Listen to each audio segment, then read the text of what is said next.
Alright, it's Mr. P. Elswitz back with some Algebra 2, Unit 2, Topic 1, SLT number 9. Last SLT. So I already did this question actually in the prior video. If you want to see that question done, just look at that.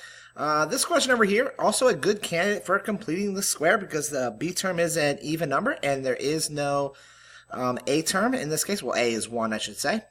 So B divided by 2 squared. 6 divided by 2 is 3. 3 squared is 9. So I'm going to move this C term and replace it with 9. V squared plus 6V plus 9 equals 59 plus 9. Now remember, if I move this to the other side, it's got to change from negative to a positive, change to the other side. And I'm adding 9 to both sides. Now the reason why is because that completes the square. It makes this a perfect square of V plus 3. 3 times 3, 3 plus 3. And 59 plus 9 makes 68. Alright, square root of both sides. V plus 3 equals square root of 68, both positive and negative, because it is a square root. And move the 3 to the other side, and that is it. I'm going to leave it like that because that's an irrational number. Alright, this video is about describing quadratics, and there's the homework check, as you can see from the last one. Talking about the characteristics of quadratics. Quadratics, remember, can be written in vertex form, standard form, or in factored form. This happens to be factored form.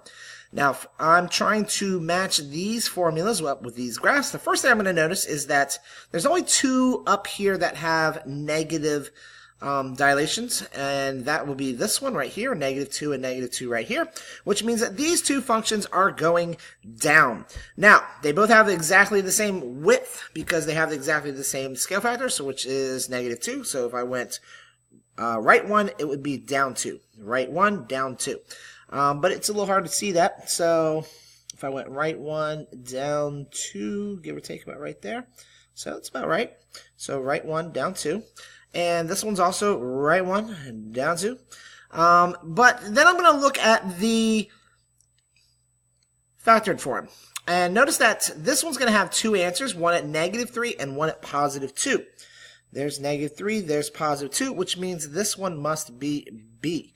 And then this one's going to have 2 answers. Remember, once you've got it set equal to 0, all you have to do is set each factor equal to 0 and solve.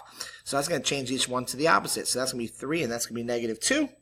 There's 3, there's -2, so this one must be C. All right, 2 down. Now, all the other ones, you'll see all the parabolas are facing upwards. Now, I can use the same trick I just did a second ago. Noticing that, like this one, for instance, the only one with -6 and 5, so this one must have, this one's going to be pretty wide because it's 1/4, first of all. So I think that's the widest one up here, so that kind of tells me that's probably going to be this one right here. Let's see, 6 and -5 should be the 2 answers, there and there. Now, once again, as I said, the 1/4 makes it wider, not skinny. Smaller the fraction, the wider it's going to get. So this one right here must be G. Notice that this one's 1/3, so that's probably going to be the next widest one. It's probably going to be this one. Let's see. Does it have answers at 3 and -3? It sure does, so this one must be A. That cancels that out, and that only leaves us with, let's see, this one has a scale factor of 1/2. So I'm looking for the next widest one, probably this one. Let's see. 3 and -8 are the 2 answers, so yep, that one's F. And that only leaves us with 3 of them left. Now, this one's the skinniest because it's the biggest number. So the one that looks the skinniest is this one. And it's going to have 2 answers, one at +3 and one at -3. There's +3, there's -3. So this one is letter D. And now this one has a scale factor of 2, and this one only has 1. So this one's got to be skinnier. So I'm thinking this one's going to be H. Answers should have been at 3 and -2, and they are. And by process of elimination, this one must be E because the answers are at 3 and -3, and this is the only one where it has a scale factor of 1. For every right one, it's going up 1, give or take. All right. So standard form. When you're given standard form, this is pretty much the last thing I want to talk about in here is that your C term is always the y-intercept. So right here is where it crosses the y-axis. And then you'll notice when you put this in the graphic calculator that it has no real answers. It only has imaginary solutions.